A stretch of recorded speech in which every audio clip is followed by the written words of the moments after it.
what they teach you in school is BS. It's watered down. It's not appropriate for the real world.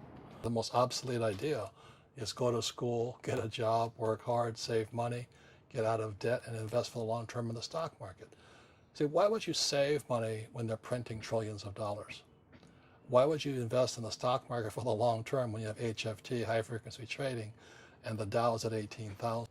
The gap between the 1% and 99% is massive. So what do you do? Well, you have to step back and look at the bigger picture. Okay. You see, it's not just money. Too many people look at, well, what's going to happen to me? When you look at the big picture, you're also going to know that when something bad happens, something good's going to happen. Mm-hmm.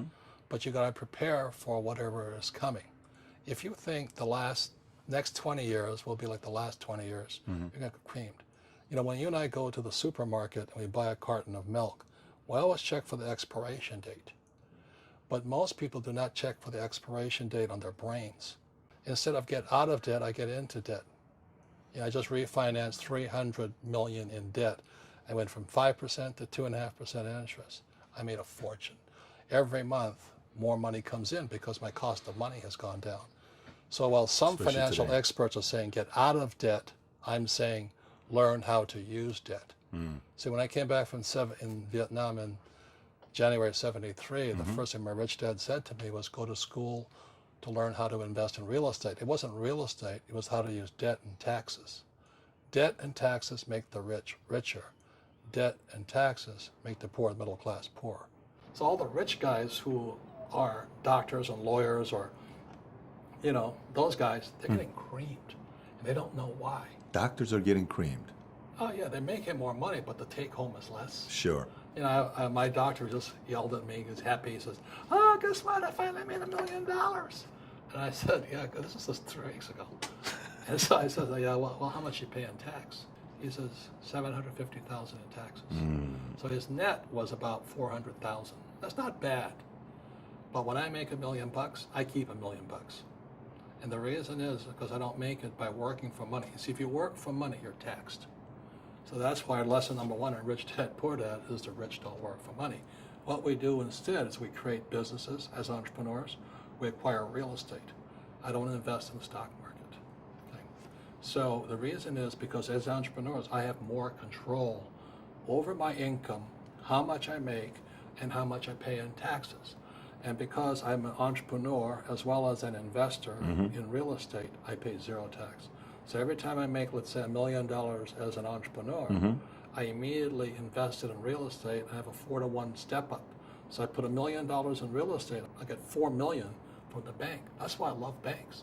But the banks are screwing everybody else. You know, terrible. But it's good for me.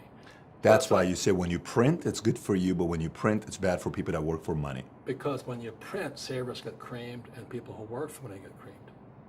When they print, debtors get rich. You see, debt and taxes make the rich richer, and debt and taxes make the poor middle class poorer. If everything they teach you in school doesn't work, what if we get rid of school? Then what would happen? Would it be better if we had no educational system at all? No, I'm saying education is more important before. It's just obsolete. You know, there's Moore's Law which states information doubles every 18 months. In other words, everything's obsolete 18 months. So, and this is just a recent phenomenon. So when you come out of school, you're already obsolete. And that's why I'm the old guy, you know. I meet my friends who went to Harvard. Yeah, I went to Harvard. I said, yeah, that was how long, 50 years ago? You know, we talked about earlier, when you go to the supermarket, you buy a carton of milk, the first thing you check for is the expiration date. You know, if the expiration date, let's say it's March 1st and, you know, and it's already July, you better not drink that milk. Sure. The same thing happens inside our brains is when we have obsolete ideas, we get obsolete results. So what's happening for most people, the idea of going to school, getting a job, working hard, saving money, getting out of debt, buying your house because it's an asset, investing for the long term, is obsolete. The world has changed. The world changed in 1971 when President Nixon took us off the gold standard and money became debt. So that's what we wrote about in this book. What Fuller and my rich dad were saying is that our wealth is being stolen via the money we work for. So when you save money, why would you save money? Because back in 1970, just before Nixon took us off the gold standard, I could go to a bank, I got 15 to 18% interest plus a toaster. Today, the banks are charging you interest to save money. In other words, the banks don't want your money because they printed too much of it. And that's why there's this bubbles in stocks and bubbles in real estate and all this. People are dumping the cash. Because as I said in here, savers are losers and cash is trash. And yet people, well, I want a high-paying job. Well, that's an obsolete idea. Get out of debt is an obsolete idea. You should learn how to get into debt, how to use debt to get rich, and they'll never teach you about taxes. The reason the 1% is way up here and the 99% are going this way is because when you print money, two things happen: inflation and taxes. It's crushing them. And any entrepreneur thinks, I'm just going to make money, I'm going to start a business and make a lot of money because what we talk about, they really have got to smell the roses, man. You know, that's not what the real entrepreneurs are doing. I'm glad people are becoming entrepreneurs, but most of them are still trying to make money. Why would you just make money when you're being ripped off via the money system? There's 28 million small business owners in America. 24 million are what are one-person entrepreneurs. They're called non-employee entrepreneurs. So and that's what happens is when people don't really understand what an entrepreneur does. So most big people are self-employed, but they're not really entrepreneurs. The self-employed pay the highest taxes of all, and nobody tells them that.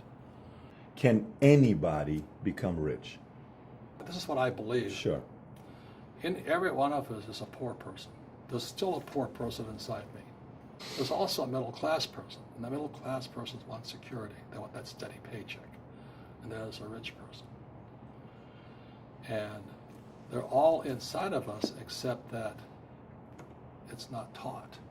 You're taught to go to school, get a job, and get a paycheck. You're not taught to how to get rich. If you read Rich Dad, Poor Dad, my rich dad refused to pay me. He said the paycheck was one of the most damaging things you could take in your life. He says the moment you take a paycheck, you're an employee, and that's the mindset. So my rich dad never paid me. He drove my poor dad, government employee, nuts. You gotta pay people, you gotta pay people.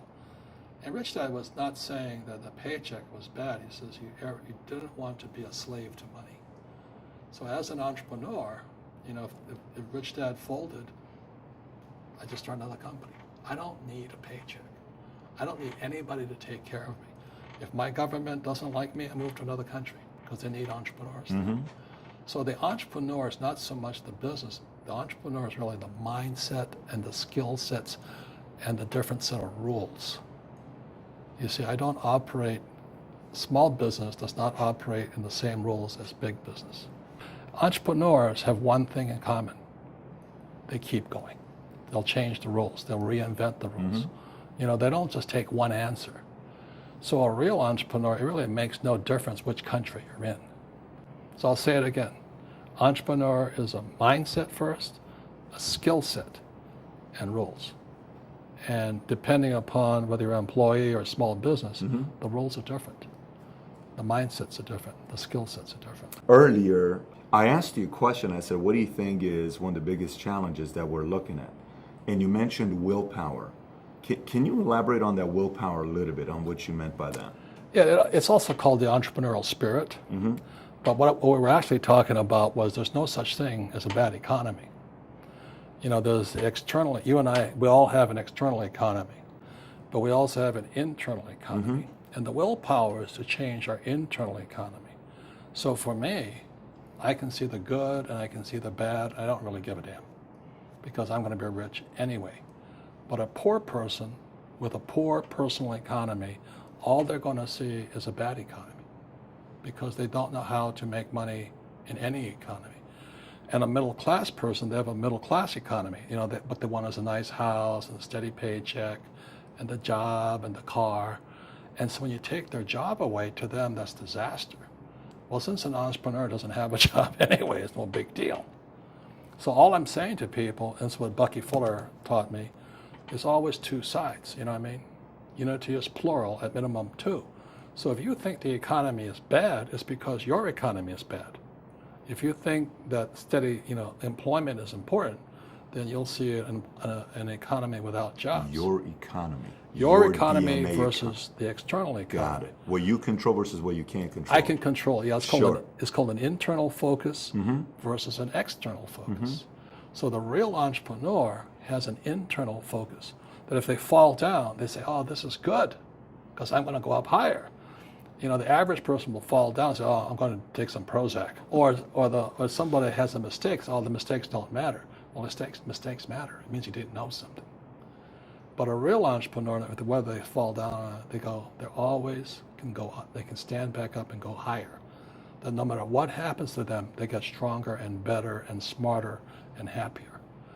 But a person with a weak internal mindset is that they're so afraid of what happens, it generally happens. Like, people who are afraid of losing their jobs, they generally lose their jobs. You know what I mean? Yeah, no doubt. So everything comes through you. Yeah, so the entrepreneur first job is to control inside here, not outside there. If you could say one thing to somebody who's never been an entrepreneur and they're thinking about making the leap of faith into becoming an entrepreneur, what could you tell them? Well, I'll just tell them the same thing that happened to me. My last paycheck, I still remember it clearly. It was one of the worst and the best days of my life. And I was in Puerto Rico. I was working for Xerox, and my boss gave me my last. It wasn't a paycheck; it was a bonus check. I think it was about $30,000, taxable. It's the only problem with that. So I got this check, and I went, "Holy mackerel!" You know what I mean? So I was excited, but I was also disturbed. And so this other guy comes up to me. His name was John, and John says to me, he says, "You're going to be back." I said, "Why?" He says, "Because you're going to fail." I looked at him and said, "Look," few expletive words, because that's what he did. He left Xerox, failed, and he came back. And I said, "Look, you failed and you came back, but I'm going to fail and I'm never coming back." And that's the attitude. Do you know what I mean? Absolutely. If you say, "Well, if I fail, I'll go back to mommy and daddy," then that's what you'll do. So if you fail, that's when I became an entrepreneur, because I had no money. I had no money for years. I didn't have a paycheck. But that's what my rich dad encouraged me to do. He says, when you don't have this paycheck, you get hungrier, smarter, and it's a test of your character. Will you become a crook? Will you become dishonest? Will you cheat and steal? Or will you become a better human being? So really, that's the benefit of becoming an entrepreneur, is you really find out who you are when you don't have anything. The moment you take that paycheck, you're an employee. You've got to be stronger than that. It's about inside control.